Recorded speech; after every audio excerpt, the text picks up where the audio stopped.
Welcome back to this installment of Ahhh, Real Monsters, a deep, intense shadow work vlog series that I am doing. You guys, welcome back.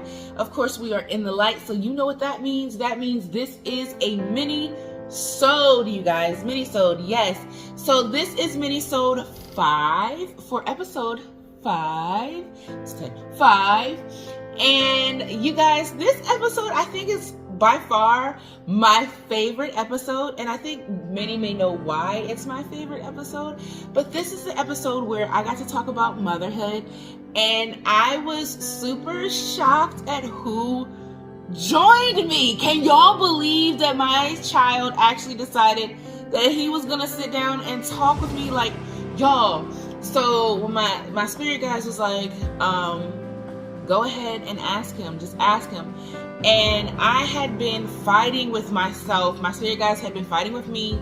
I had been fighting with myself for literally like 2 weeks before I even went ahead and asked him if it was something that he would be interested in doing. Of course, I don't, pressure him into doing anything. And I just went to him, and I was totally expecting him to say no. But I went to him and I was like, hey, it's not my bra. I really feel like it'd be my bra showing, so I'm subconscious about it. So if you see me doing that, that's why. But anyway, so I went to him fully expecting him to be like, nah, like I don't think I want to do anything like that. I don't think I want to do it. Fully expecting him to say that.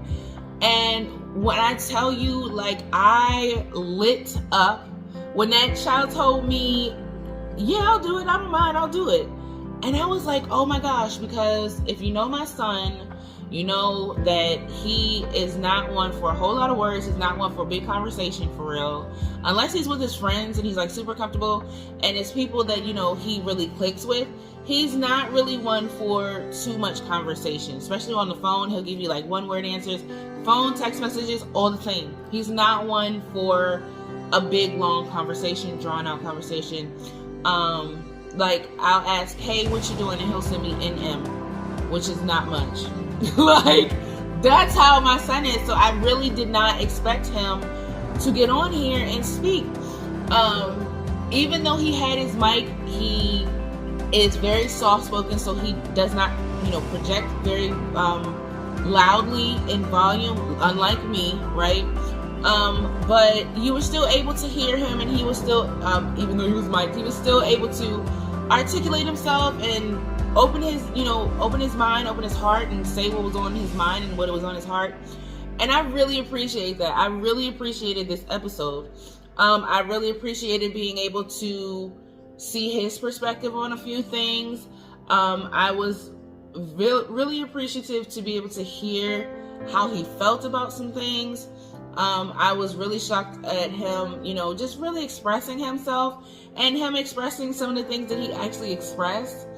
I wasn't really, I didn't know what to expect, to be truthfully honest with you. When we sat down here, I just told him, I was like, I'm not censoring you. I think you guys seen kind of behind the scenes.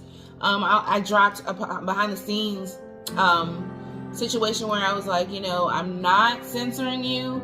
You can flow, you can say whatever you want. We're talking about, me as your mom, the good, the bad, the ugly. Again, I'm not censoring you. I don't want you to feel like, I'm censoring you. You can say whatever you want. And he went for it. And I really appreciate him going for it. As you can see, I have, again, a different style of parenting than my parents.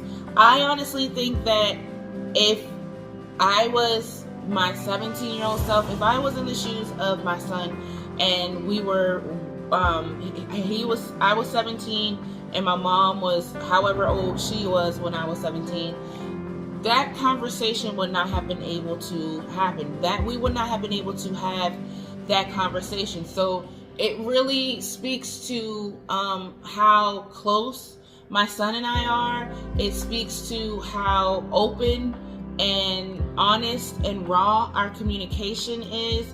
It speaks to our growth, because we weren't always able to be here at this point. And you heard him say it yourself in the episode. Sometimes he felt like it was hard for him to communicate with me, and I also stated that, you know, sometimes it was hard for him to communicate with me because I didn't hear him. And then I couldn't hear him because there was so much going on behind the scenes with myself, and I really had to get myself straight before I could really be what my son needed for me to be. And I really want to point that out to parents. You have to be fully healed and engaged and working on self in order to really raise some well-balanced human beings. Honestly, y'all, you have to be able to take criticism and be open to their perspectives, be open to how they feel, be open to them speaking to you in regards to things that they're not happy with, or things that they're having issue with you as the parent. A lot of us don't like to hear criticism in regards to our parenting.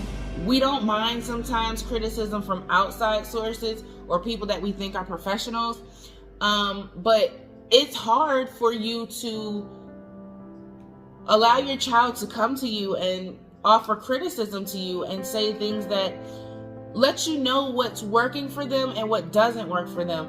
And everything is not always going to be a situation where this is something that doesn't work for them, so you're going to have to change it. Sometimes it's a situation where it doesn't work for them and it makes them uncomfortable because it's there to make them better. And so you can sit down and you can explain certain things to them.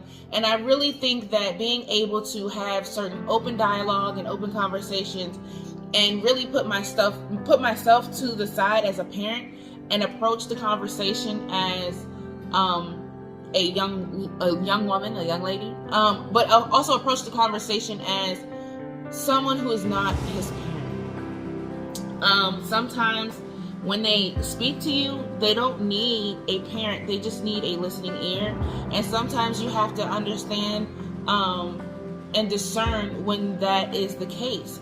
Sometimes he comes to me and I know that he could use some of the advice and some of the wisdom that I have, but I have a certain level of discernment, and I know my son enough to know that certain times when he comes to me, he's not coming to me for my advice, for my opinion, for me to even speak sometimes. Sometimes he's just coming to me to get some things off of his chest, get some things out in the open, hear himself, be able to process things aloud, and be able to feel like he has a soundboard. And sometimes we as parents need to understand that our children are in need of that. And honestly, the way that I had approached parenthood after I began to work on myself and my own healing journey, the way I chose to approach it is I chose to approach it in two ways. What did I feel like I needed as a child where I was not heard? You know what I'm saying? How did I feel? What did I feel could be different for me growing up as a child that I would like to implement as a parent? That was one thing. And then the second thing was knowing my child. I knew how he operated. I knew how he processed things and how he thought, how he thinks. And so with that understanding, approaching things with that understanding, and not approaching things that you think is a one-size-fits-all type of manner in which you handle it. Sometimes it takes more delicacy. Sometimes it takes you to be more open. Sometimes it takes you to be more open to a different perspective than what you were approaching things with. Because I think sometimes we come at situations with our children thinking that we know everything, but our children are wise as well. Our children have these I really feel like you should always know that your children are tapped in and they're very, very in tune with spiritual energies and things like that. And so you really have to pay attention and listen to your children. That's one of the things also that I really feel like needs to be highlighted. Listen to your fucking kids. Like, literally listen and pay attention to your children. When you notice that their behavior is starting to be different from what you're used to seeing from them, have a conversation. Start and don't approach things as a bully. Don't approach things aggressively. Just, is there something that you need to talk about? I noticed some things have been, you've been switching up some things. Also, counseling. Make sure that your children have counseling. There are some things that your children are enduring in the household as well as in schools that we are not necessarily privy to. Especially in the household, we're not necessarily privy to their perspective on certain things. And that's why he told me, and this is why I'm like, counseling is a big deal, because I don't think that I would have been able to sit him down and really lay out everything that happened between his father and I if we didn't have certain counseling sessions. And she was there to let me know that no, he's ready to hear, certain things that, you have to say, and just being able to navigate and have certain a certain level of help. Now, of course, she didn't tell me everything that he said or expressed during his counseling sessions, but if there was something that was very concerning that she felt like needed my attention, she would bring to me, especially things that he expressed in regards to me. And I was able to process that. And some of the things that she shared with me, he doesn't even know that were shared with me. And it was just because it was kind of like a cautionary thing. It wasn't a thing to gossip or your child said this and you need to. It wasn't anything like that. It was one of those things where it's like, I kind of want to put you on notice that you kind of like need to watch, X, Y, and Z, or your son is feeling this way. I think you guys need to sit down and have a conversation.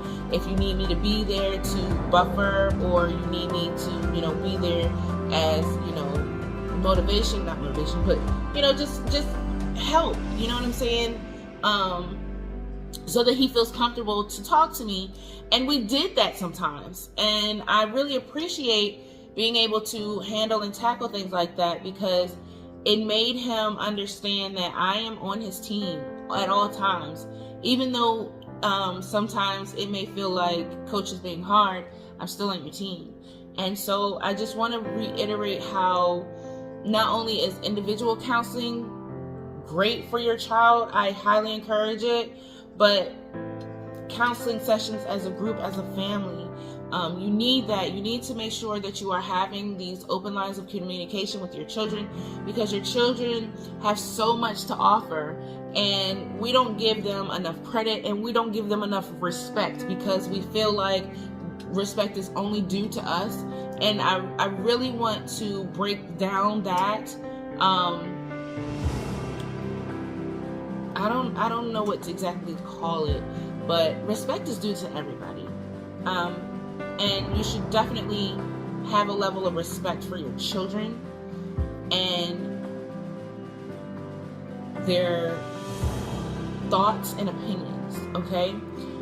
You're not gonna like everything that they have to say, but when you start to open that door and open that line of communication and just being there outside of being a parent or the parent that you had, you'll see that they'll open up more and they thrive more.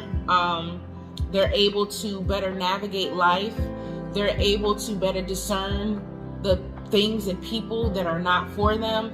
I am so proud of him, because he has such a level of discernment that is beautiful, and he understands that everybody isn't for him, and he's just such a well-rounded individual. He is going to make someone a very, very, very great husband and father. He is just going to be such a great man out here in this world, and I am honestly so proud of my son. I'm super, like, still in shock that he actually did the episode. Now, of course, there's always work to do. There's always progress that needs to be made, and we are still working to be better us every day. But I think we're on a good path. I think our journey is beautiful. It's beautiful, and it's bright, and it's promising, and I love and adore my child. I am so grateful. And y'all, I know this might be an unpopular opinion, and I just want to add this to this minisode. This is going to be a very unpopular opinion, but y'all, I am glad that I had him early, because my child is going to be 18 in less than 30 days, and I am just 35 years old. I still have so much life to live. Like, life is just opening up, and I'm glad that I kind of tucked away my 20s. I mean, I partied and stuff. I did what I needed to do, but I would have preferred it to happen this way instead of me having kids in my 30s, in my late 20s, early 30s, or whatever. Instead of having kids outside of what I did. I am so happy because now I really feel like I'm able to live life, and I'm able to have a better appreciation for the life that I'm creating for myself at this age. And I'm still super young to where the sky is the limit. I can still have more children if I'd like.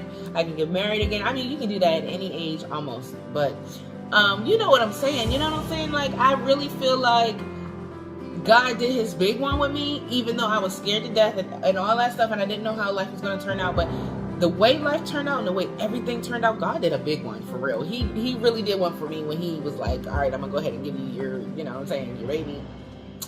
It ain't ideal, but I'm going to give it, you know. But I'm actually really happy that everything played out, because now I'm free to do whatever. My child is out here, you know, being great. And it's funny because my friends are now like in the house, and they can't, you know, they're not as active as I am. And I don't know, it's just, I love it. I'm super in love with life, okay? So I think I'm going to go ahead and leave this here. I don't think I have anything else to say or anything else to offer in regards to episode 5. I'm just still really in shock that my son actually did that with me, and I really appreciate him for that. And I just really hope that you guys got something out of that episode, whether it be just opening up to your kids more, or allowing them to open up to you, and you putting that parent hat, you know, not away, but kind of on the table as you guys communicate and things. So I think that's gonna be it for this minisode, y'all. Again, I apologize for how long it took, but we're here, okay? We're here, we're working. We got it, we got it going, we got through it, okay? I'll see you guys in the next either minisode or episode, who knows, but I'll see y'all next time. Bye.